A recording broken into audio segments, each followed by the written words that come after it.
الحمد لله نحمده ونستعينه ونستغفره ونؤمن به ونتوكل عليه ونعوذ بالله من شرور أنفسنا ومن سيئات أعمالنا من يهده الله فلا مضل له ومن يضلله فلا هادي له وأشهد أن لا إله إلا الله وحده لا شريك له وأشهد أن سيدنا وسندنا وحبيبنا ومولانا محمدا عبده ورسوله اللهم صل على محمد وعلى آل محمد كما صليت على إبراهيم وعلى آل إبراهيم إنك حميد مجيد اللهم بارك على محمد وعلى آل محمد كما باركت على إبراهيم وعلى آل إبراهيم إنك حميد مجيد أما بعد فأعوذ بالله من الشيطان الرجيم بسم الله الرحمن الرحيم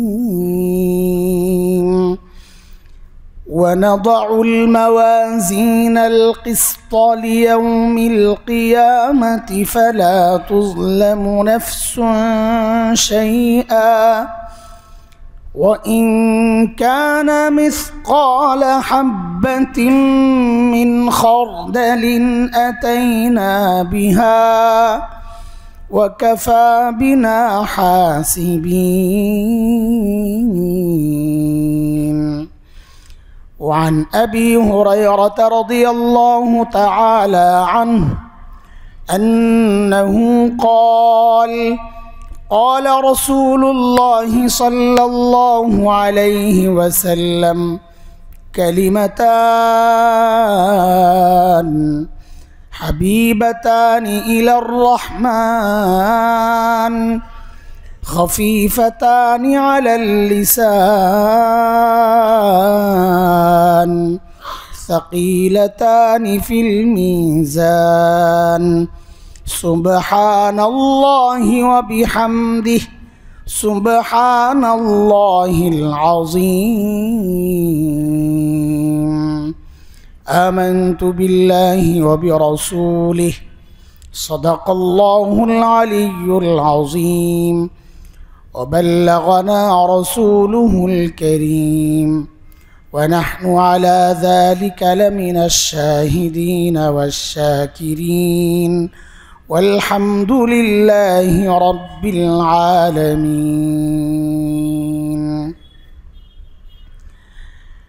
محترم মুসল্লিয়ান কিরাম আল্লাহ সুবহানাহু ওয়া তাআলার অশেষ মেহেরবানি যে মালিক আমাদের আখিরাত কি করে সুন্দর হয়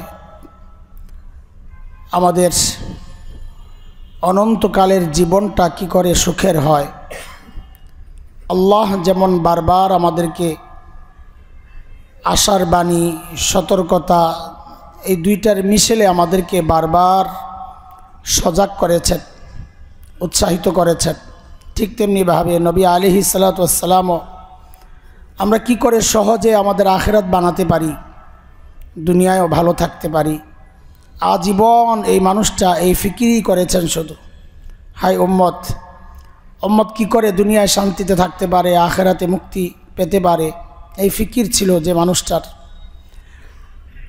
সেই ফিকির এবং আল্লাহ তাআলার একটা নির্দেশনা, আল্লাহর সিদ্ধান্তের বিষয়ে একটা আয়াত কোরআন আল করিমের সূরা আম্বিয়ার 47 নম্বর আয়াতটা আমি তিলাওয়াত করেছি এবং বুখারী মুসলিমে বর্ণনা করা অনেক প্রসিদ্ধ একটা হাদিস, যেটা বুখারী শরীফের শেষ হাদিস হিসাবে ইমাম বুখারী রহমতুল্লাহ আলাই তার কিতাবে এনেছেন। ওই হাদিসটা আমি আপনাদের সামনে পাঠ করেছি। আয়াত যেটা, সেই আয়াতে আল্লাহ সুবহানাহু ওয়া তাআলা আমাদেরকে সতর্ক করছেন একটা বিষয়ে, যে তুমি যেই দুনিয়ায় আছো এটা পরীক্ষার হল। দুনিয়া হচ্ছে পরীক্ষার হল। এখানে বান্দা পরীক্ষা দিবে, ফলাফল প্রকাশ হবে হাসরের মাঠে। ফলাফল হাসরের মাঠে প্রকাশ পাবে। তো হাসরের মাঠে ফলাফল কিভাবে প্রকাশ পাবে, এর অনেকগুলো প্রক্রিয়া আছে। এক, বান্দার সামনেই দেওয়া হবে তার আমলনামা, সে দেখবে, ওইটাই যথেষ্ট। আল্লাহ বলেন, ইকরা কিতাবাক কাফা বিনাফসিকা আল-ইয়াওমা আলাইকা হাসিবা। তোমার ফলাফল তুমি নিজেই পড়ো, এটাই যথেষ্ট। তুমি বুঝে যাবা কোন দিকে তোমার গতি। ফ্যানটা বন্ধ করে, ফ্যানটা বন্ধ করে, ফ্যানটা।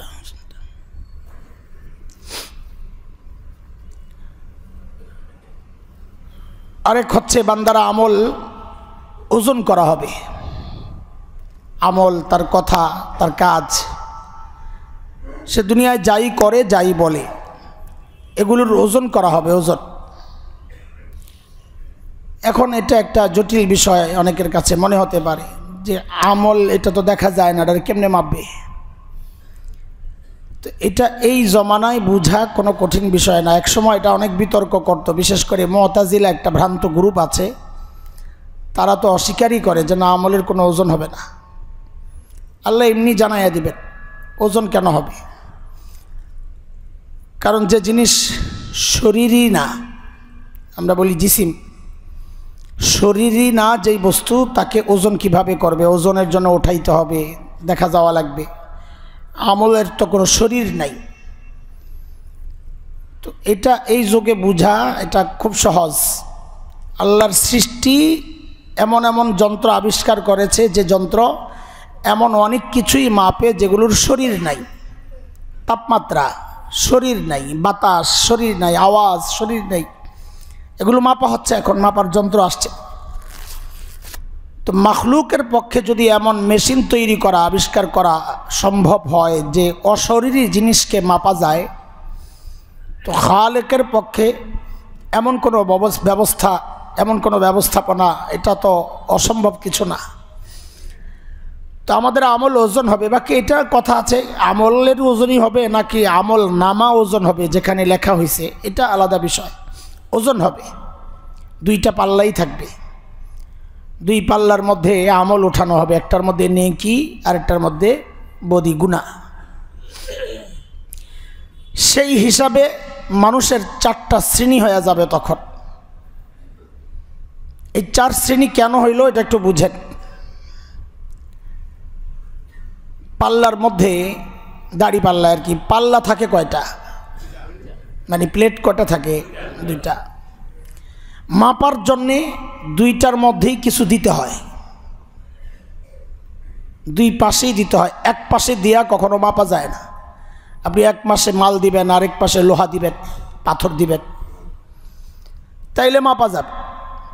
এখন এক পাশে আপনার যে জিনিসটা নিচ্ছেন তা আছে, অন্য পাশে পরিমাপের কিছু নাই, লোহা পাথর কিছু নাই, তাহলে মাপা যাবে?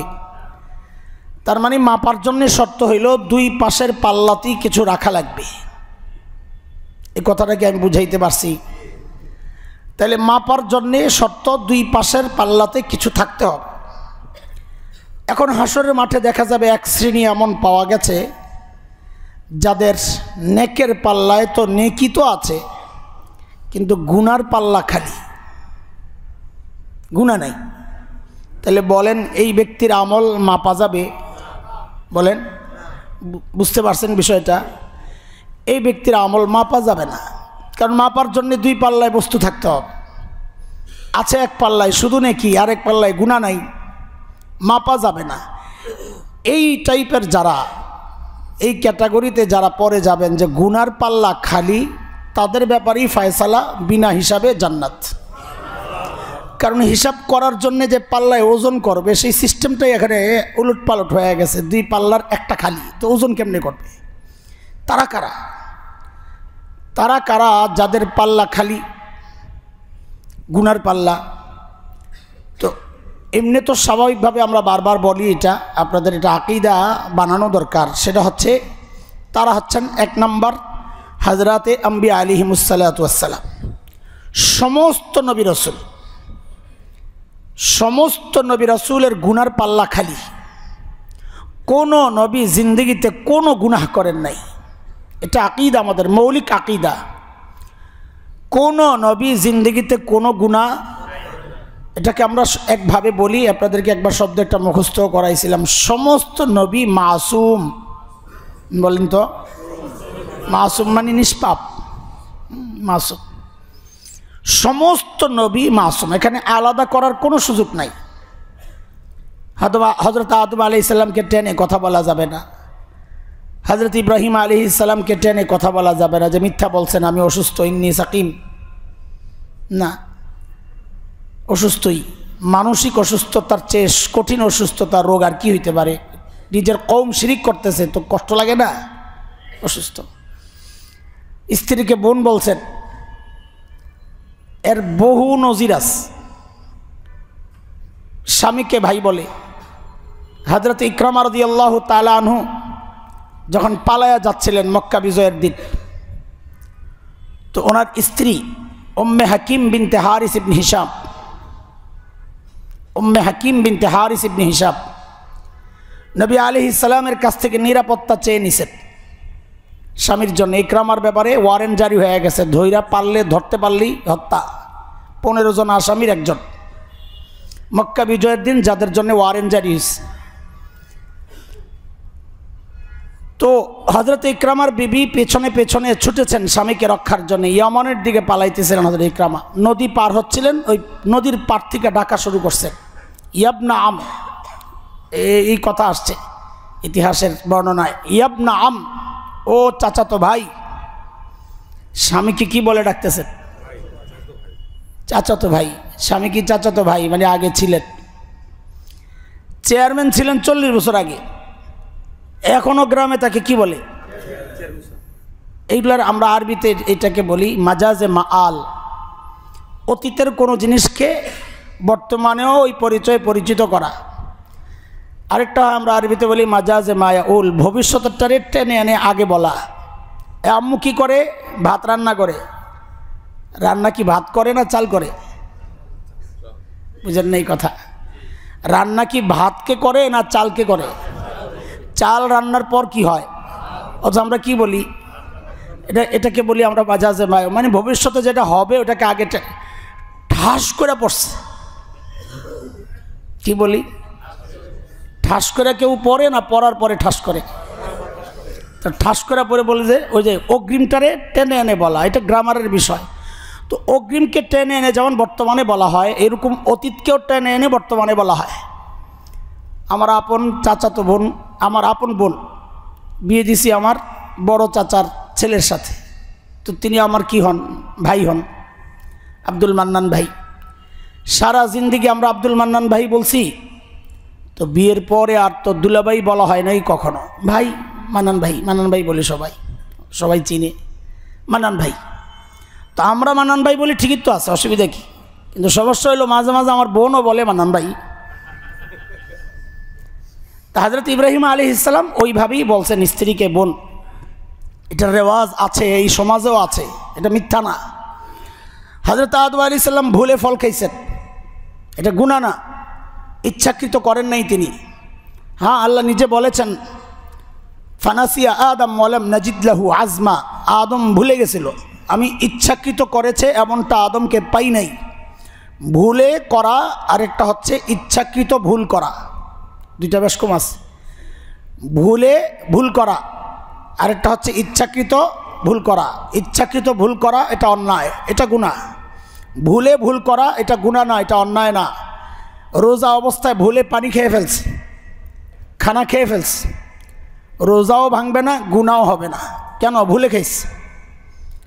আর যদি ইচ্ছাকৃত খায়, রোজাও ভাঙবে, গুনাহও হবে। খালি গুনাহ না, আরও কয় রোজা রাখতে হবে? 60 রোজা রাখতে হবে। দেখেন কত বড় অপরাধ। এরপরে মাফ হবে কি হবে না এটা নিয়েও আবার ওলামাদের বিভিন্ন মত আছে। 60 রোজা রাখার পরেও রোজার হক আদায় হয়েছে কিনা তা নিয়েও কথা আছে। আচ্ছা, হিসাবে মিলে না, রোজার হক আদায় হবে, আল্লাহর বিধান করতেছে, হক মিললে না। কেন? নবী আলাইহিস সালাম রমজানের ফরজ আমল সম্পর্কে বলেছেন, মান আদ্দা ফিহি ফরিদাতান কানা কামান আদ্দা 70 ফরিদাতান ফিমা সিওয়া।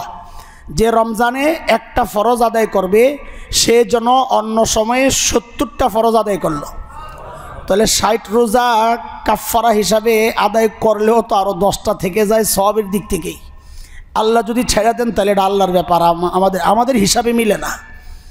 যাই হোক, তো বলতেছিলাম সমস্ত নবীরা কি ছিলেন? মাসুম ছিলেন, নিষ্পাপ ছিলেন। কোনো নবী কোনো জিন্দেগিতে কোনো গুনাহ করেন নাই, এমনকি দায়িত্বও অবহেলা করেন নাই। আমাদের অনেকে অতি পণ্ডিত শাস্তে গিয়ে নিজের ভূমিকা খুব দারুণ হচ্ছে, দাওয়াতি কাজে আমার ভূমিকা পারফেক্ট হচ্ছে, আমাদের কাজ ঠিক আছে, এটাই একমাত্র পদ্ধতি, এটা বুঝাইতে গিয়া অনেকে নবীদের পর্যন্ত যায় হামলা করে বসছে যে নবীরাও দাওয়াতের কাজ ঠিকঠাক মতো আদায় করে নাই, চলে গেছেন নিজের স্বার্থ মিটানোর জন্য আল্লাহর সাথে কথা বলতে, উম্মতকে ফালাইয়া উম্মত গুমরাহ হয়ে গেছে। নাউযুবিল্লাহি মিন যালিক। এটা শুধু নবীকে আক্রমণ করা হয় নাই, এটা আল্লাহকে আক্রমণ করা হয়েছে। কেন? আল্লাহই তো ডেকেছিলেন যাওয়ার জন্যে, যে আপনি তুর পাহাড়ে আসেন, কথাবার্তা হবে, ওখানে হবে, আসেন। তো আল্লাহর সিদ্ধান্ত মানার জন্যই তো নবী মুসা আলাইহিস সালাম গিয়েছিলেন। সেখানে নবীকে অভিযুক্ত করা মানে কাকে অভিযুক্ত করা? নাউযুবিল্লাহি মিন যালিক। নবীদের দোষ তালাশ করা মানে আল্লাহর সিলেকশনকে এটা দোষী সাব্যস্ত করা, যে আপনি ঠিকমতো সিলেকশনটা আপনার ঠিক হয় নাই। অথচ আল্লাহ বলতেছেন, আল্লাহু ইয়াসতাফি মিনাল মালাইকাতি রুসুলাও ওয়া মিনান নাস। সূরা হজের শেষ দিকে আসছে। আল্লাহ বলেন, ফেরেশতা এবং মানুষের মধ্যে রসুল এটা আমার নির্বাচন, আমি নিজে নির্বাচন করেছি, এটা আমার বাছাই। আল্লাহ যাদেরকে বাছাই করেছেন তারা ভুল করবেন, অন্যায় করবেন, এটা কেউ যদি মনে করে পক্ষান্তরে সে আল্লাহর বাছাইটাকে আপত্তির মুখে ফেলাইয়া দিচ্ছে, যে আপনার বাছাইটা ঠিক হয় নাই, আপনি ভুল করছেন। এই ব্যক্তিকে বাছাই করা ঠিক হয় নাই যে ব্যক্তি ভুল করে, অন্যায় করে। নাউযুবিল্লাহি মিন যালিক।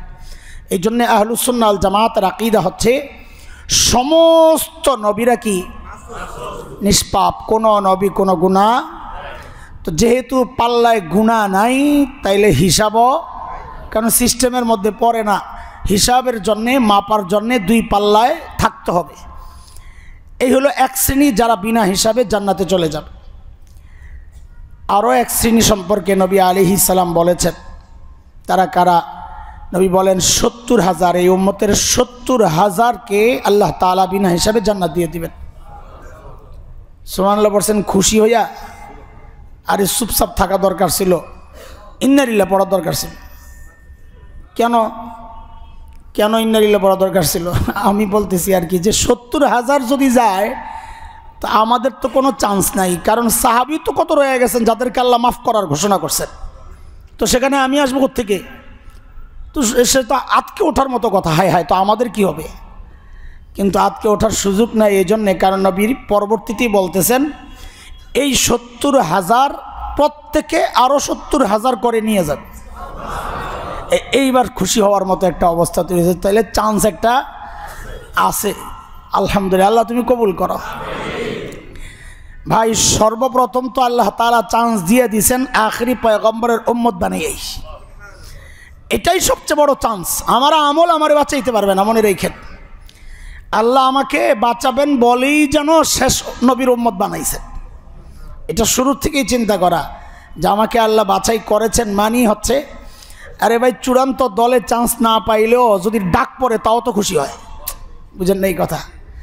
চূড়ান্ত একাদশে নাই, সাইড লাইনে বসা, তাও তার একটা আছে, তিনি জাতীয় দলের খেলোয়াড়। সাইড লাইনে হোক না বেটা, কয়জনে সাইড লাইনে বসতে পারে? আমাদের কাছে সাইড লাইনেও বসায় দেয় তাও লস নাই।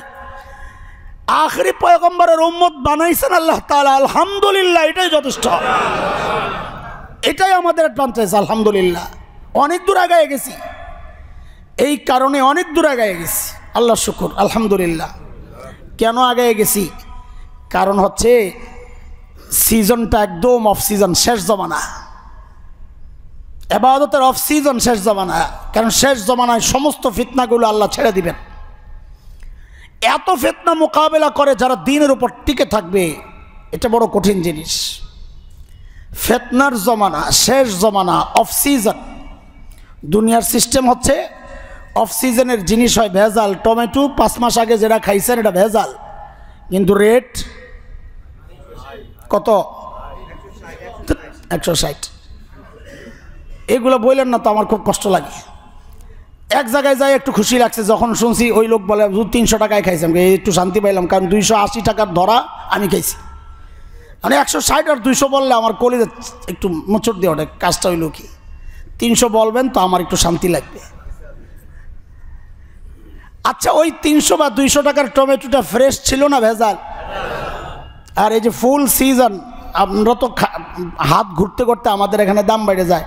গ্রামে গঞ্জে গেলে এখনও 10 টাকা, 15 টাকা, 20 টাকায় টমেটো পাওয়া যায়, সুন্দর সুন্দর ফ্রেশ, একদম ক্ষেতের থেকে নিয়ে আসছে এরকম ফ্রেশ টমেটো খাচ্ছি 20 টাকায়, ভেজাল খাইলাম 200 টাকায়। কারণ কি? বলে এটা নিয়ম, সিজনের জিনিস হয় ফ্রেশ, রেট হয় আসল, এটা আসল রেট।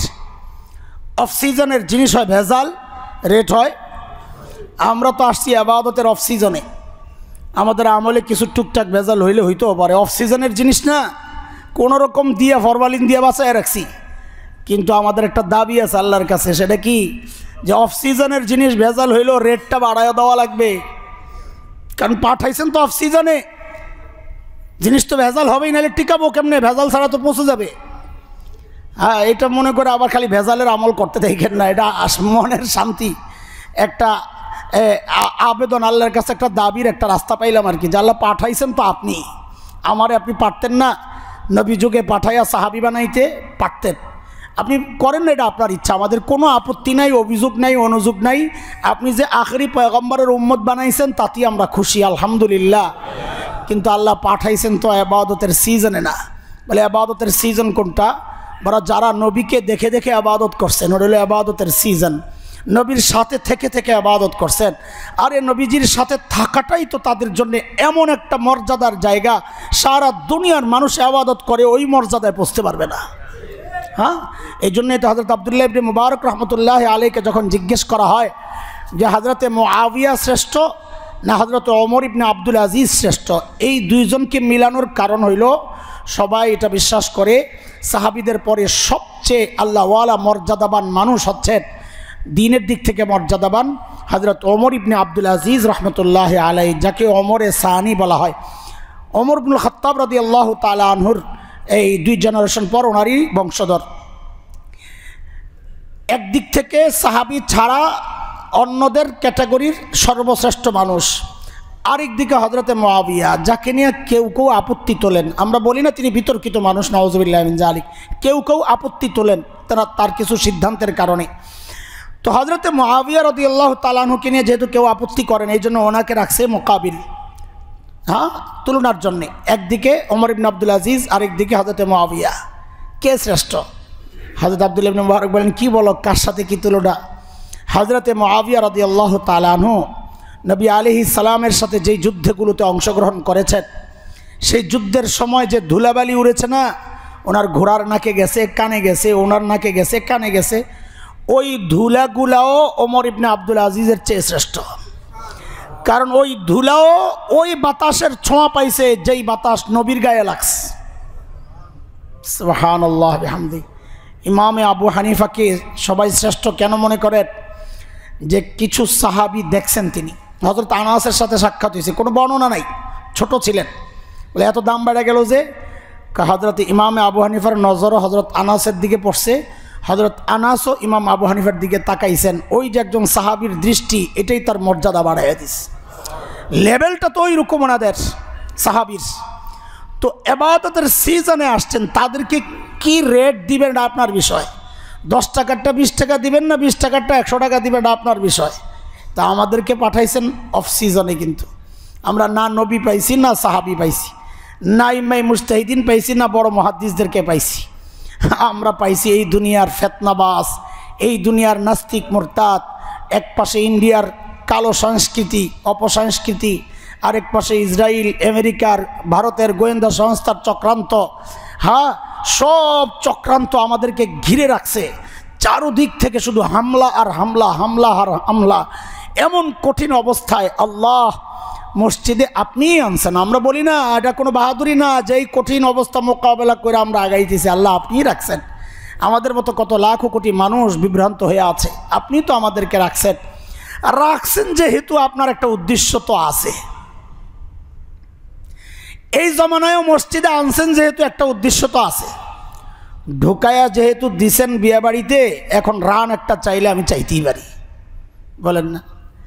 বড় রানটা চাইলে ঢুকাইছেন তো আপনি, অনুষ্ঠানে আমার ঢুকাইছেন না, তো ঢুকাইলে একটা কাবাব বেশি চাইলে আমি চাইতেই পারি। মেহমান আমি, একটু সালাদ বেশি চাইলে আমি চাইতেই পারি, একটু পোলাও বেশি চাইলে আমি চাইতেই পারি। ঢুকায়া যেহেতু দিছেন, তা আমাদের একটা চাওয়া। আপনি আমাকে সম্মানিত করেছেন মসজিদে ঢুকায়া, চাওয়া হচ্ছে আল্লাহ আমাদের আমল একটু ভেজাল হবে, পাঠাইছেন তো অফ সিজনে, ভেজাল হইলেও আমলের রেটটা একটু বাড়াইয়া দিয়েন, আর কিছু না। টমেটোওয়ালারা 10 টাকাটা 300 টাকায় খায়, আপনি আমাদেরকে 300 টাকা দেওয়ার দরকার নাই, 100 টাকা দিলেও আমাদের চলবো ইনশাআল্লাহ। কি আপনারা খুশি না মনে হচ্ছে? এত খোসায় আমি আপনাদের পক্ষে আল্লাহর কাছে একটা আর্জি পেশ করতেছি। আপনাদের আনন্দ আর খুশি না থাকলে আমি একা একা চুপচাপ বলি ওইটাই ভালো। আলহামদুলিল্লাহ পড়ে। তার মানে শেষ জমানায় আইসাও একেবারে ঠকি নাই। আল্লাহ যখন পাঠাইছেন তখনই জিততে গেছি। জিততে তো গেছি সেদিনই যেদিন আল্লাহ আমাকে আখরি পয়গম্বরের উম্মত বানাইছেন, আলহামদুলিল্লাহ। তো এক শ্রেণী যারা বিনা হিসাবে কই যাবে, তাদের হিসাব কেন হবে না? হিসাবের সিস্টেমের মধ্যে নাই, পাল্লা একটা কি খালি।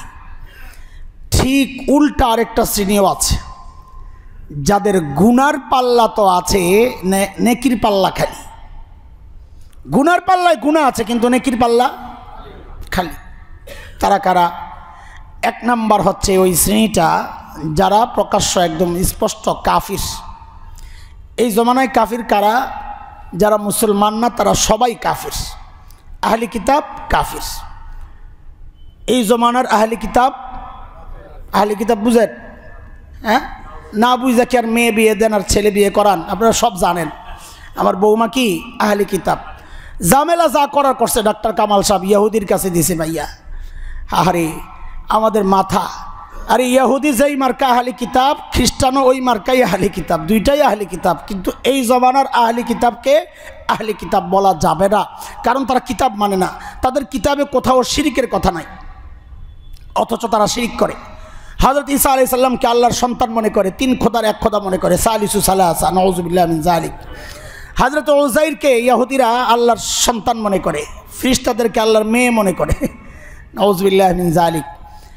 আহলি কিতাব না কেন? ওদের কিতাবে আখিরি পয়গম্বরের কথা আছে, সমস্ত আসমানি কিতাবে আখিরি পয়গম্বরের কথা আছে এবং তাকে মানার হুকুম আছে। এমনকি নবীদেরকেও আল্লাহ তাআলা হুকুম করেছেন, ওয়াদা নিয়েছেন। وَإِذْ أَخَذَ اللَّهُ مِيثَاقَ النَّبِيِّينَ لَمَا آتَيْتُكُم مِّن كِتَابٍ وَحِكْمَةٍ ثُمَّ جَاءَكُمْ رَسُولٌ مُصَدِّقٌ لِّمَا مَعَكُمْ لَتُؤْمِنُنَّ بِهِ وَلَتَنصُرُنَّهُ। আল্লাহ তাআলা বলেন, তোমাদেরকে তো কিতাব দিছি, নবুয়ত দিছি, কিন্তু যদি এমন কাউকে তোমরা পাও যাকে যিনি তোমাদের সমস্ত মেহনত, খেদমত, কিতাব, দিনকে সত্যায়ন করবে, তাকে যদি পাও তো তোমরা কি তার উপর ঈমান আনবে? তাকে সাহায্য সহযোগিতা করবে? তো সমস্ত নবী সেদিন বলেছেন হ্যাঁ আমরা করব। তো আল্লাহ বলেছেন আমিও সাক্ষী থাকলাম, তোমরাও সাক্ষী থাকো। তাহলে সমস্ত নবী থেকে আল্লাহ ওয়াদা নিছেন আমার নবীকে ইমাম মানার। ওই ওয়াদা বাস্তবায়ন আল্লাহ করিয়েছেন বাইতুল মুকাদ্দাসে মেয়ারাজে নেওয়ার সময়। আমাদের নবীকে মেয়ারাজে আল্লাহ নিয়েছেন, কিন্তু কোত্থেকে ঘুরে নিছেন? বাইতুল মুকাদ্দাস থেকে। আরও নানান কারণ আছে, এর মধ্যে একটা কারণ এটা যে সমস্ত নবীরা বাইতুল মুকাদ্দাসে আল্লাহ তাআলা নবীদের রূহকে হাজির করেছেন। হযরত জিবরাইল আমিন নবীকে আগায়া দিছেন, আমার নবী সমস্ত নবীর ইমামতি করছেন।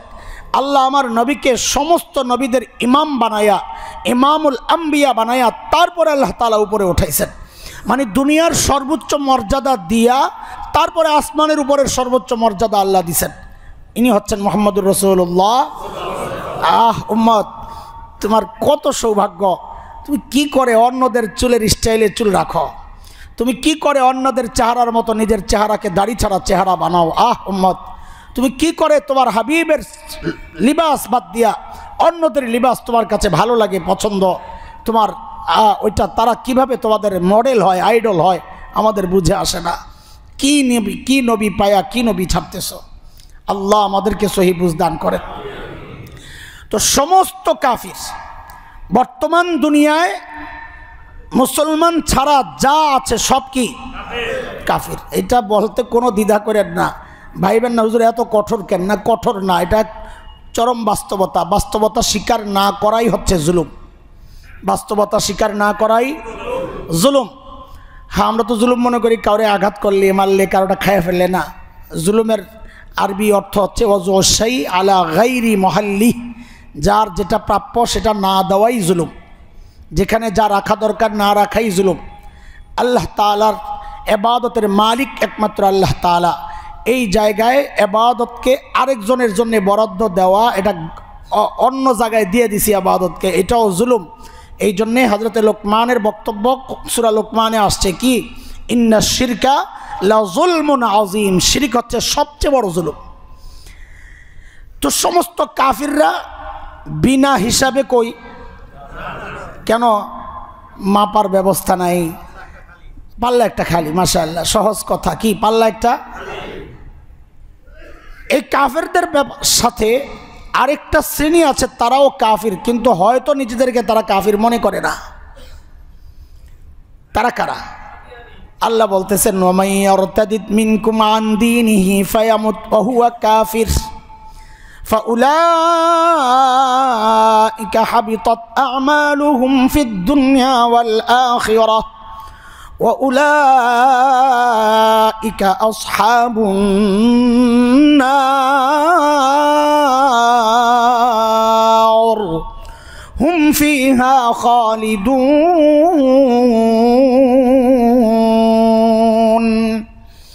যারা মুরতাদ, মুরতাদ কারা? এক ভাই বলছেন কাদিয়ানি। হ্যাঁ, কাদিয়ানি অবশ্যই মুরতাদ, যারা দিন থেকে বের হয়ে গেছে। কাদিয়ানি মুরতাদ, এটা আমরা সবাই জানি।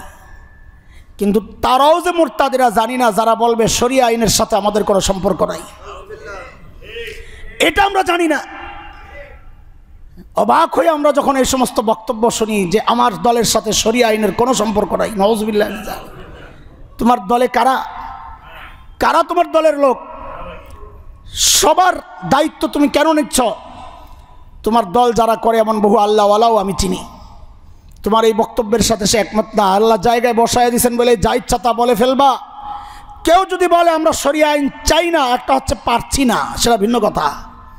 না, আমি চাই না, এই কথা বলার সাথে সাথে তার ঈমান চলে যাবে, সে কাফির মুরতাদ।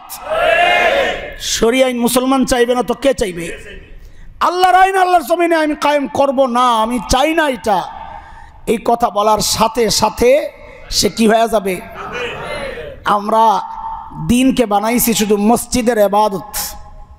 হাত কাটাও যে দিন, মদ হারাম করাও যে দিন, সুদ ঘুষ হারাম করাও যে দিন, দুর্নীতি করাও বন্ধ করাও যে দিন, এই সমস্ত আইন বাস্তবায়ন করা, তাদেরকে শাস্তি দেওয়া, হত্যার বদলে হত্যা, হাত চুরির বদলে হাত কাটা, ডাকাতির বদলে ক্রস কাটা, এই সব কিছু যে দিন, এটা আমরা অনেকে বুঝতেই চাই না। আমরা মনে করি রাজনীতি আর দিন আলাদা জিনিস। তোমার রাজনীতিতে রাজনীতি দিয়া তুমি তো আইন বাস্তবায়ন করবা, ঠিক না? ক্ষমতায় যায়া একটা আইন বাস্তবায়ন করবা। তুমি শরিয়া আইন বাস্তবায়ন করতে পারো না, তোমার সীমাবদ্ধতা থাকতে পারে, ইচ্ছা অনিচ্ছার ব্যাপার থাকতে পারে, কিন্তু চাই না, এই কথা বড় ভয়ঙ্কর। আপনি পর্দা করেন না, এটার জন্য আপনি গুনাহগার। কিন্তু আপনি যদি বলেন এগুলার কি প্রয়োজন? আমি এটা পছন্দ করি না, সাথে সাথে ঈমান চলে যাবে। আপনি দাড়ি রাখেন না, আপনি গুনাহ করতেছেন, আল্লাহ চাইলে মাফ করে দিবেন, আশাও করি আল্লাহ মাফ করে দিবেন। কিন্তু যদি বলেন এই দাড়ি কেন রাখবো, দেখা যায় কেমন, এটা এটা এটা কি, এটা মোল্লাদের কাজ, এইগুলো যদি তাচ্ছিল্য করেন সাথে সাথে ঈমান চলে যাবে। আপনি টুপি পরেন না, এটা কোনো জরুরি বিষয় না। সারা জিন্দিগিতেও যদি আপনি টুপি মাথায় না দেন, আল্লাহ জিজ্ঞেস করবে না কেন টুপি মাথায় দিলা না। কিন্তু আপনি যদি বলেন এই টুপিটা ফালতু একটা জিনিস, সাথে সাথে ঈমান চলে যাবে। এগুলা ইসলামের সিম্বল। আপনি দাড়ি টুপিকে তাচ্ছিল্য করবেন, আপনি পর্দাকে তাচ্ছিল্য করবেন, শরিয়া আইনকে তাচ্ছিল্য করবেন, খোদার কসম আপনার নাম সুন্দর হইতে পারে, মানুষের গর্ব এই নাম হইতে পারে আপনার। হ্যাঁ, ইসলামের গর্ব বলে, নাউজুবিল্লাহ। যে ইসলাম চায় না সে আবার ইসলামের গর্ব কেমনে হয়, ফখরে ইসলাম কেমনে হয়? ইসলামের ফখর, ইসলামের গর্ব তো তারই হবে যে বলবে আমি দেশে শরিয়া আইন কায়েম করতে চাই, কোরআনী আইন কায়েম করতে চাই। কোরআনী আইন যারা চাইবে না তারা ইসলামের গর্ব না, ইসলামের ফখর না, তারা ইসলামের কলঙ্ক, কলঙ্ক, কলঙ্ক। মুসলমান কি করে এটা বলতে পারে? সাবধান হয়ে যান। এক দলকে এদেশের মুসলমান তাদেরকে ছাড়া করছে, তাদেরকে প্রত্যাখ্যান করছে। মনে করেন না শুধু জুলুমই মূল কারণ, বৈষম্যই মূল কারণ না। এদেশের মানুষের ঈমানের ঘরে তারা আঘাত করেছে বারবার, এবং যারা আঘাত করে তাদেরকে শেল্টার দিয়েছে বারবার। এদেশের শিক্ষা, সংস্কৃতি, তাহজিব, তামাদ্দুন ধ্বংসের চূড়ান্ত পর্যায়ে তারা পৌঁছে গিয়েছিল। ডক্টর জাফর ইকবালের মতো একটা বেঈমানকে তারা শিক্ষা ব্যবস্থায় হাত দেওয়ার জন্য অনুমতি দিয়েছে, আমার সন্তানের সিলেবাস প্রণয়নের অনুমতি দিয়েছে, আমার শিক্ষা ব্যবস্থা শেষ করে ফেলেছে। এদেশের মানুষের দিলের আক্ষেপ ছিল, সেগুলো সব আক্ষেপ এক জায়গায় জমা হয়েছে। আপনারা মনে করেন না, এটা মনে করার কোনো কারণ নাই। রাস্তায় যারা নেমেছিল সবাই আপনার দল করে না, এখানে ওই দলের মানুষও ছিল, আমি চিনি, আমি নিজে দেখেছি ওই দল করত, কিন্তু আন্দোলনে নেমেছে কেন? সে আর সইতে পারতেছে না এগুলা। হুজুর এগুলা কি? এবং আমাদের এই সমস্ত এলাকায় যে সমস্ত লিস্ট হয়, লিস্ট মোস্ট ওয়ান্টেড আসামি 20 বছর পরেও ছাড়বে না এমন লিস্ট হয়, যাদের আমার এই এলাকার পরিচিত আওয়ামী লীগ করে এমন লোকও আছে। আমাদের অ্যাডভোকেট সাহেবের নামও আছে, এই বেচারা আজীবন করছে আওয়ামী লীগ, তার নামও আছে। কেন? ওই যে বেচারার পছন্দ হচ্ছে না, এগুলো কি করতেছে। তো আপনারা মনে করেন না যে আপনারা পায়ে গেছেন দেশ, এখন যা ইচ্ছা তাই বলবেন। মনে রেখেন, এদেশের মানুষ আওয়ামী লীগ করে, বিএনপি করে, জামাত করে, জাতীয় পার্টি করে, হেফাজত করে, নানান দলে বিভক্ত, কিন্তু এদেশের অধিকাংশ মানুষ দিন প্রিয় মানুষ। অধিকাংশ মানুষ কোরআনকে ভালোবাসে, অধিকাংশ মানুষ নামাজ পড়ে না, হইতে পারে, সে দাড়ি রাখে না, হইতে পারে, সে সুন্নতের উপর চলে না, হইতে পারে, কিন্তু আমরা দেখেছি নবীকে গালি দিলে আমার চেয়ে বেশি পাগল সে হয়ে যায়। এটা এদেশের মানুষের আসল পরিচয়। এই দেশের রাজনীতি করতে হইলে, এই দেশের শাসনভার গ্রহণ করতে হইলে ইসলামের বিপক্ষে দাঁড়ায়া পাশের দেশকে খুশি কইরা, অন্যদেরকে খুশি কইরা ক্ষমতায় আসবেন, তো হেলিকপ্টারও রেডি রেখেন। এটাই আমাদের চূড়ান্ত কথা। কারো ভাল লাগলো না, খুশি হইলেন না নারাজ হইলেন, এগুলো আমাদের বিষয় না। আমরা আপনাদের হিতাকাঙ্ক্ষী সতর্ক করে দিচ্ছি, পিছনে যেভাবে হেঁটেছে ওই রাস্তায় যদি হাঁটেন কাজ হবে না। হ্যাঁ, আলহামদুলিল্লাহ ইমানদাররা জেগেছে, ইনশাআল্লাহ ইনশাআল্লাহ ইমানদারদের জয় শুরু হয়ে গেছে। তাকায়া দেখেন না, সিরিয়ায় কালিমার পতাকা উঠে গেছে, আফগানিস্তানে কালিমার পতাকা উঠে গেছে। এখন অপেক্ষার পালা, কবে দিল্লির লালকেল্লায় কালিমার পতাকা উঠবে ইনশাআল্লাহ।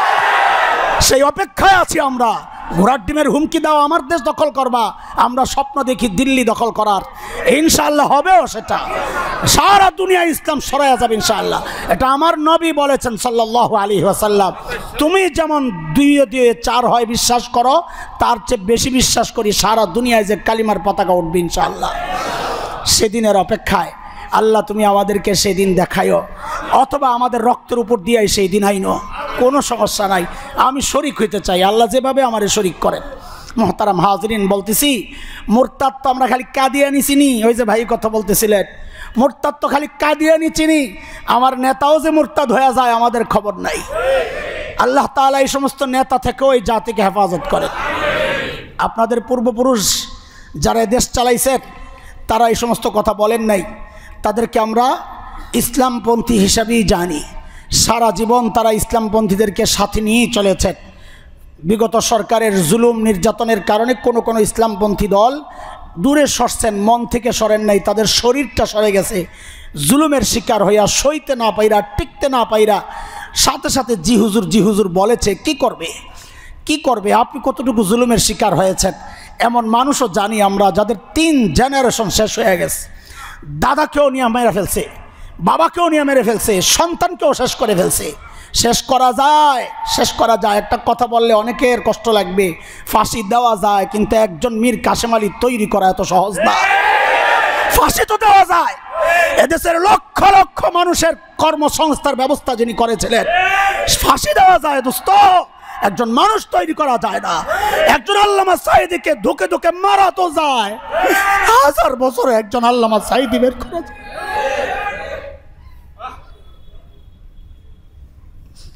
মেরে ফেলা সহজ। হ্যাঁ, ইনশাআল্লাহ তাদের রক্তের উপর দাঁড়ায় দেশে ইসলাম কায়েম হবে ইনশাআল্লাহ। এটাই ইসলামের চরিত্র। রক্ত ঝরে তো গাছ উঠে যায়, ইসলামের গোড়ায় রক্ত পড়ে তো এটা সার হিসাবে কাজ করে। সেই জায়গায় ইনশাআল্লাহ দিন কায়েম হয়ে যায়। আফগানিস্তানে দিন এমনি কায়েম হয় নাই, শরিয়া আইন এমনি কায়েম হয় নাই, লাখো মানুষের রক্ত পড়েছে, আমাদের লাখ তো পুরা হয় নাই। পাকিস্তানে কাদিয়ানীদেরকে অমুসলিম ঘোষণা করা হয়েছে, 10,000 মুসলমান শহীদ হয়েছে। 10,000 মুসলমানের শাহাদাতের উপর ওই আইন জারি হয়েছে। ইনশাআল্লাহ বাংলাদেশে শুরু যেহেতু হয়েছে, রক্ত আরও পড়বে ইনশাআল্লাহ, পড়ুক।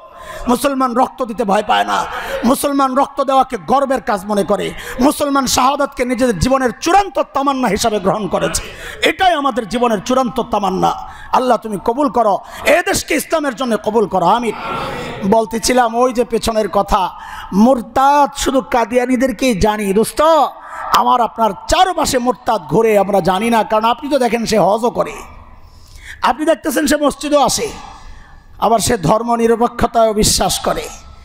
ধর্মনিরপেক্ষতার ব্যাখ্যা যদি এই হয়, তোমারটা তুমি মানো, আমারটা আমি মানি, যদি এই হয় তাহলে তো কোনো কথা নাই। লাকুম দীনুকুম ওয়ালিয়া দীনের অর্থ এটা। কিন্তু আমরা লাকুম দীনুকুম ওয়ালিয়া দীনের অর্থ কি বানাইছি? তোমারটাও ঠিক, আমারটাও ঠিক। নাউযুবিল্লাহ। অথচ আল্লাহ বলেন ইন্নাদ দীনা ইনদাল্লাহিল, আল্লাহর কাছে একমাত্র গ্রহণযোগ্য ধর্মের নাম হচ্ছে ইসলাম। ওমাই ইয়াবতাগি গায়রাল ইসলামি দীনান ফালা ইউকবালা মিন, ইসলাম ছাড়া অন্য কোনো ধর্ম আল্লাহ বলে না, এটা আমার কাছে কোনোভাবেই গ্রহণযোগ্য না। অথচ আপনি আল্লাহর এই সিদ্ধান্তের বিরুদ্ধে দাঁড়ায় কি বলতেছেন? তোমারটাও ঠিক, আমারটাও ঠিক। ধর্ম নিরপেক্ষতা মানি যদি এই হয়, তাহলে আমরা বলবো এটার নাম ধর্ম নিরপেক্ষতা না, এটার নাম ধর্মহীনতা। সে ধর্ম ছেড়ে দিয়েছে, সে মুরতাদ। এই বিশ্বাস যে করবে সে মুরতাদ, স্পষ্ট। এখানে কোনো দ্বিধা নাই আমাদের বলতে। এখানে ইনিয়ে বিনিয়ে আমি আপনাদেরকে খুশি করতে পারবো না। এটা কুফুর আর ইমানের ব্যাপার। কুফুর আর ইমান একসাথে হইতে পারে না, দুইটারে একসাথে হালুয়া বানানো যায় না। লা আবুদু মা তা'বুদুন, এটা হচ্ছে ইসলাম। তোমারটাও আমি করব না, ওয়ালা আনতুম আবিদুনা মা আবুদ, তুমি যা করো ওইটাও আমি করব না, আমি যা করো ওইটাও তুমি করবা না। তুমি যেমন আমার মসজিদে এসে ইবাদত করবা না, আমিও তোমার মন্দিরে যাই পূজা করব না। কিছু আছে এরকম যারা মন্দিরেও যায়, যারা এরকমও করে, নমনমও করে, যারা বলে আবার আমি ইসকনের সদস্য ছিলাম, গর্বের সাথে বলে, খবিসের হাড্ডি কোথাকার। এটা গর্ব করার কিছু জিনিস না। হ্যাঁ, এর যদি বলেন তো গর্ব করে ফলাফলটাও বলে দেন, বলে আমি জাহান্নামেও যেতে চাই, এটাও গর্ব করে বলে ফেলবে। না বললে ওই সাইনবোর্ড উঠে গেছে, কারণ ফলাফল এইটাই। সুইচ টিপ দিয়েছেন আমি ইসকনের সদস্য, ওদিক দিয়া লেখা বেরিয়েছে আন্তা জাহান্নামি, তুমি জাহান্নামি যাওগা। মুরতাদ আমার চারপাশে হচ্ছে, কোনো খবর নাই। আল্লাহ তাআলা বলেন ওয়ামাই ইয়ারতাদিদ মিনকুম আন দীনি, যে তার দিন ছেড়ে মুরতাদ হয়ে গেছে, ভিন্ন ধর্ম গ্রহণ করুক বা না করুক, ফায়ামুত হুয়া কাফির, ওই অবস্থায় যদি মারা যায়, যেহেতু সে কুফরি করেছে, তো কুফুর অবস্থায় যদি মারা যায়, তো আল্লাহ বলেন ফাউলাইকা হাবিতাত আমালুহুম ফিদ দুনিয়া ওয়াল আখিরা, দুনিয়ায় সে যত আমল আগে করছিল সব বাদ। সব আমাদের কাছে মনে হয় না 50 বছর আমল করছি হুজুর, এত সহজ, খালি একটা কথা বললাম এই জন্য আমার সব আমল বাতিল। আরে আপনার আমল সব বাতিল, এই জন্যে আপনি বলেন এই সবটা যদি খাবার হয়, সবটা এসব আপনি খাবারের আয়োজন করছেন, একটা ডেক মনে করেন পুরাটা একটা ডেক, এক বোতল বিষ দিয়ে দিছেন, খাবেন ওই খাবার? কেন? আপনি বললেন এত খাবারের মধ্যে এক বোতল বিষ, একের পুরো খাবারটা নষ্ট হয়ে গেল, আপনি বললেন আর আমি বিশ্বাস করলাম, ওইটা তো ঠিকই বিশ্বাস করেন। তারপর 50 বছরের আমলের মধ্যে এক বোতল বিষ পড়লে, কুফুরের বিষ পড়লে পুরো আমল বাতিল, আল্লাহ বলছেন, ওটা কেন বিশ্বাস করতে চান না? হ্যাঁ, এটা নিজ হাতে বানাইছেন এই জন্য বিশ্বাস করেন না। আল্লাহ বলেছেন এটা কোনো ছাড় নাই, এই জায়গায় সাথে সাথে ইমান চলে যাবে। আল্লাহ আমাদেরকে হেফাজত করেন। কয় গ্রুপ হইল ভাই? এক গ্রুপ বিনা হিসাবে, কারা? যাদের নেক আমলে পাল্লায় আমল আছে কিন্তু গুনার পাল্লা খালি। কেন বিনা হিসাবে জান্নাত? পাল্লা একটা খালি, বলেন পাল্লা একটা। আরেক গ্রুপ বিনা হিসাবে জাহান্নামী, তারা কারা? কাফের এবং মুরতাদ। কেন? নেকের পাল্লা খালি, মাপার সিস্টেম নাই। এরপর থাকবে আর দুই শ্রেণী, যাদের গুনার পাল্লাও গুনাহ আছে, নেকির পাল্লায়ও নেকি আছে, এদেরটা হবে ওজন হবে, কাফের ওজন হবে না। এটা আল্লাহ বলেছেন ফালা নুকিমু লাহুম ইয়াউমাল কিয়ামাতি ওয়াজনা, কোরআনের আয়াত। আমি মাপবো না, মাপার তো সিস্টেম নাই। তো দুই পাল্লাই যাদের আছে আমল, তাদেরটাই হিসাব হবে। হিসাবের সিস্টেম কি হবে, ফয়সালা কিভাবে হবে? তো আল্লাহ বলেন কোরআনে ফাআম্মা মান সাকুলাত মাওয়াজিনু, যার নেক আমলের পাল্লা ভারী, ফাহুয়া ফি ঈশাতির রাদিয়াহ, সে জান্নাতি। ওয়া আম্মা মান খাফফাত মাওয়াজিনু ফাউম্মুহু হাওিয়া, যার নেক আমলের পাল্লা হালকা, সে জাহান্নামী। কই? তো কয় শ্রেণী হইল? টোটাল কয় শ্রেণী হইল? এক শ্রেণী বিনা হিসাবে জান্নাত, এক শ্রেণী বিনা হিসাবে, আর দুই শ্রেণীর যার আমল ভারী পাল্লা সে জান্নাতি, যারটা হালকা সে। দেখেন আমরা দুই শ্রেণীর, প্রথম যেই দুই শ্রেণী বিনা হিসাবে জান্নাত, এটাও বলতে পারি না, জানি না। বিনা হিসাবে জাহান্নাম, ওইটাও আশা করি না। যেহেতু ইমান আনছি, মনে করি শুধু চাওয়া আল্লাহর কাছে, আল্লাহ ইমানের যে নেয়ামত দিছ, ওই নেয়ামত থেকে আমাদেরকে বঞ্চিত করো না। এই জন্য আল্লাহও দোয়া শিখাইছেন, রব্বানা লা তুজিগ কুলুবানা বাদা ইয হাদাইতানা ওয়া হাব লানা মিন লাদুনকা রাহমাহ ইন্নাকা আনতাল ওয়াহ্হাব। হেদায়েতের যে নেয়ামত দিয়েছেন আল্লাহ ছিনাইয়া নিয়েন না। ওই দোয়া আল্লাহ আমাকে দিয়া বারবার করাচ্ছেন, হেদায়েতের দোয়া। এই দোয়া এত বেশি কোনো দোয়া আমরা করি না। সেটা কোনটা? হেদায়েতের দোয়া। সেটা কোনটা? হেদায়েতের দোয়া। হেদায়েতের দোয়া ওই যে সূরা ফাতিহা দাঁড়ায় কি বলি, ইহদিনাস সিরাতাল মুস্তাকিম। আল্লাহ দেখান, আল্লাহ দেখান, আল্লাহ দেখছেন। আল্লাহ প্রতি রাকাতে আমার জন্য এটা পড়ার হুকুম করতেছেন, প্রতি রাকাতে। হ্যাঁ, ইমামের সাথে যারা পড়ে, তো ইমামের পড়াটাই তার পড়া, যেহেতু হাদিস আসছে। সেটা আমি ওই ইখতিলাফও এখন আপাতত যাচ্ছি না, যে মতানৈক্য আছে ইমামদের। আমাদের মত হচ্ছে, আমাদের মত বলতে আমাদের বড়দেরকে, যারাদেরকে আমরা ফলো করি, আমাদের ব্যক্তিগত কোনো মতামত নাই। যেই সাহাবীদেরকে আমরা ফলো করি, যেই তাবিঈ, যেই ইমামদেরকে আমরা ফলো করি মানে কোরআন হাদিস বাদ দিয়া না, তারা কোরআন হাদিসের যেই ব্যাখ্যাটা দিয়েছেন ওই ব্যাখ্যাকে আমরা ফলো করি। তো তাদের মত হচ্ছে ইমামের পড়লেই মুক্তাদির পড়া হয়ে যায়। যেমন রুকুতে গেলাম, আপনি দৌড়ায় আসছেন, আয়সার রুকুতে ঢুকছেন, রাকাত পাইছেন না, তো মুক্তাদি সূরা ফাতিহা পড়তে পারছেনি। তো সূরা ফাতিহা ছাড়া না নামাজ হয় না। এখন যে মুক্তাদির রাকাত হইল, কারণ ওই যে ইমাম যে পড়ছে ওইটাই যথেষ্ট তার জন্যে। সহজ একটা সাধারণ মানুষ, আপনাদেরকে অত ক্রিটিক্যাল দলিল দিয়ে বুঝাইলে তো আপনারা বুঝবেন না, সহজটাই বললাম, খেয়াল করেন। তো প্রত্যেক রাকাতে আমি এই দোয়াটা করতেছি, আল্লাহ হেদায়েত দাও। তো হেদায়েত না দিলে কি মসজিদে আসছি? হ্যাঁ, এটাই শেষ না, হতে পারে মসজিদ থেকে বের হয়ে আবার আমি গুমরা হয়ে গেছি, যেন না যাই। এই জন্য আল্লাহ আমাকে দিয়ে বারবার এটা বলান এবং আমাকে এটা আমার মুখের উপরই রাখেন। এটা সবচেয়ে দামি দোয়া, হেদায়েতের দোয়া। কেন? কারণ এটাই আমার জান্নাত জাহান্নামকে পার্থক্য করবে, আমি কোন দিকে যাব। হ্যাঁ হ্যাঁ, তো আল্লাহ তাআলা যেন আমাদেরকে মৃত্যু পর্যন্ত হেদায়েতের উপর রাখেন। এই দোয়া আমরা বেশি বেশি করবো ইনশাআল্লাহ তাআলা। হ্যাঁ, গুনার পাল্লা যদি ভারী হয়ে যায় তাইলেই জাহান্নামে চলে যাব সরাসরি, তা না, বাকি মাপ হবে, মাপ। আল্লাহ বলেছেন জাহান্নামী, আল্লাহ সিস্টেম বলেছেন, কিন্তু হাসরের মাঠে সিস্টেম ছাড়াও বহু কাজ চলবে। কেন? কারণ আল্লাহ নিজেকে পরিচয় দিয়েছেন মালিকি ইয়াউমিদ্দিন, আমি বিচার দিবসের মালিকের কাছে কোনো সিস্টেম চলে না, সিস্টেম চলে আদালতে, হাকিমের কাছে, বিচারকের কাছে। বিচারক সংবিধানের বাইরে যায় বিচার করে না, কিন্তু মালিক যে তার সংবিধান চলে না।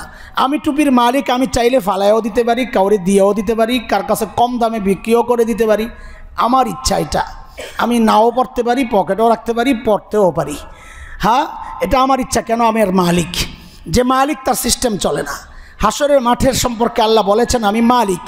আমি কি মালিকের কোনো কি চলে না, সিস্টেম চলে না। সিস্টেম যে চলবে না আর একটা বড় দলিল হইল আল্লাহ বলেন কি ইন্নাল্লাহা লা ইয়াগফিরু আন ইউশরাকা বিহি ওয়া ইয়াগফিরু মা দুনা যালিকা লিমান ইয়াশা। আল্লাহ শুধু শিরিক মাফ করবেন না, এছাড়া যত গুনাহ আছে আল্লাহ বলতেছেন আল্লাহ চাইলে মাফ করে দিবেন। দেখছেন মালিকের অপশন কিন্তু আল্লাহ রেখে দিয়েছেন। হতে পারে আমার আপনার আমল নামা বড় ভারী হয় নাই, গুনাহ ভারী, গুনাহ বেশি, কিন্তু যদি সেই গুনার মধ্যে শিরিক না থাকে, সেই গুনাহ যদি শিরিক মুক্ত গুনাহ হয়, বেশি হইলেও আশা ছাড়বো না আল্লাহ আমাদেরকে মাফ করে দিবেন, দিবেন ইনশাআল্লাহ দিবেন। আমাদেরকে জাহান্নামে দেওয়ার জন্য তো আল্লাহ বানান নাই। শিরিক না পাওয়া পর্যন্ত আশা ছাড়বো না, আল্লাহ আমাদেরকে মাফ করে দিবেন, কিন্তু শিরিক যেন না আসে। আমল নামায় গুনাহ যত আসতেছে আমরা তওবা করব, মাফ করব, খালি খেয়াল রাখবো শিরিক যেন ঢুকে না যায়। বাস ইমানটা পাক্কা, মুরতাদ না হয়ে যায় এমন মন্তব্য, এমন বক্তব্য, এমন চিন্তা চেতনা লালন না করি যেগুলা দ্বারা আমার ইমান শেষ হয়ে যায়। সাধারণ মানুষ একটা বড় শ্রেণীর ভোট পাওয়ার জন্যে, আশেপাশের শক্তিশালী রাষ্ট্রের সহযোগিতা সাহায্য, তাদের কিছু পাওয়ার জন্যে, আমি তাদেরকে খুশি করার জন্য এমন কোনো বক্তব্য না দেই যাতে আমার আল্লাহ নারাজ হয়ে যান। হ্যাঁ, এটা ইমানদারের কাজ। সবসময় সে চিন্তা করবে আমার আল্লাহ যেন নারাজ না হয়।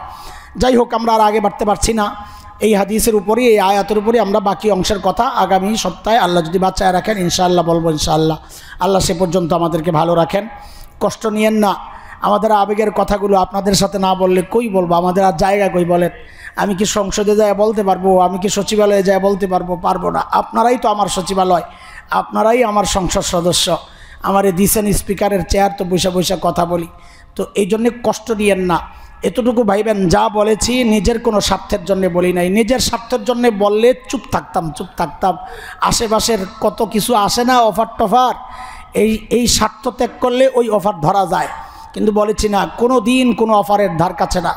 যার ইনশাআল্লাহ আমাকে যদি সাইদাও দেয়, আমাকে দিবে না, আমি অযোগ্য এই জায়গায়, কিন্তু তারপরেও বলি যদি সাইদাও দেয় আপনারা সাক্ষী থাকেন। একেবারে দেয় না, দিবে না এমনটাও মনে করার কোনো কারণ নাই। আল্লাহ তাআলা একটা অবস্থানে তো রাখছেন, নিজের এলাকার সবার চাওয়া যে আমি যেন কিছু একটা করি। তো বলেছি আমার যদি সাইদাও নিয়ে বসায়া দেয় সংসদে, তাও বলবো সালাম। কারণ ওই যে সংবিধান ধরে আমি বলতে পারবো না যে আমি এই সংবিধানে যা আছে সব বাস্তবায়নের জন্য অঙ্গীকারবদ্ধ। সেখানে মদ হালাল আছে, প্রতিটা ভিত্তিক কোথাও কোথাও অনুমোদনের ব্যাপার আছে, হ্যাঁ, আর রাষ্ট্রীয় ব্যাংকের যেগুলো, এগুলো সব অনুমোদন আমি দিয়ে দেবো এই শপথ কইরা। আমি পারবো না, যারা পারতেছেন আমাদের মতো যারা, তারা কোন ব্যাখ্যায় পারতেছেন আমি জানি না। আমি তাদেরকে দোষী বলছি না, নিশ্চয়ই তাদের কাছে ব্যাখ্যা আছে যেটা আমার বুঝে আসে না। আমার যতদিন বুঝে আসবে না আমি ততদিন ওইমুখী হব না ইনশাআল্লাহ তাআলা। আমি একটাই বুঝি, আল্লাহর জমিনে দিন কায়েম হবে আল্লাহর। মানুষ রচিত কোনো আইন বাস্তবায়নের জন্য আমি কোনো আন্দোলন করব না। মানুষ রচিত কোনো কানুন এদেশে বাস্তবায়নের জন্য আমি কোনো আন্দোলন করব না। আমার চাওয়া একটাই, আল্লাহর জমিন আইন চলবে কার? বলেন বিধান কার? জমিন যার। বলেন বিধান কার? জমিন যার, বা জমিন যার বিধান তার। আমি ওই কথায় বিশ্বাসী, ওই স্লোগানে বিশ্বাসী। যারাই এটা বলবে আমি তাদের সাথেই আছি। আমার সাথে ব্যক্তিগত কোনো সম্পর্কের দূরত্ব থাকতে পারে, আমার আকীদার সাথে তার আকীদার কিছু তফাৎ থাকতে পারে, আমার রাজনৈতিক দর্শন তার দর্শনে কিছু পার্থক্য থাকতে পারে, আমাদের মুরব্বী তার মুরব্বীর সাথে কিছু বিরোধ থাকতে পারে, কিন্তু এই স্লোগান যে দিবে আমি তার সাথে আছি যে জমিন যার, বিধান চলবে তার। আল্লাহ আমাদেরকে কবুল করেন, আমিন। ওয়া আখিরু দাওয়ানা আলহামদুলিল্লাহি রাব্বিল আলামিন।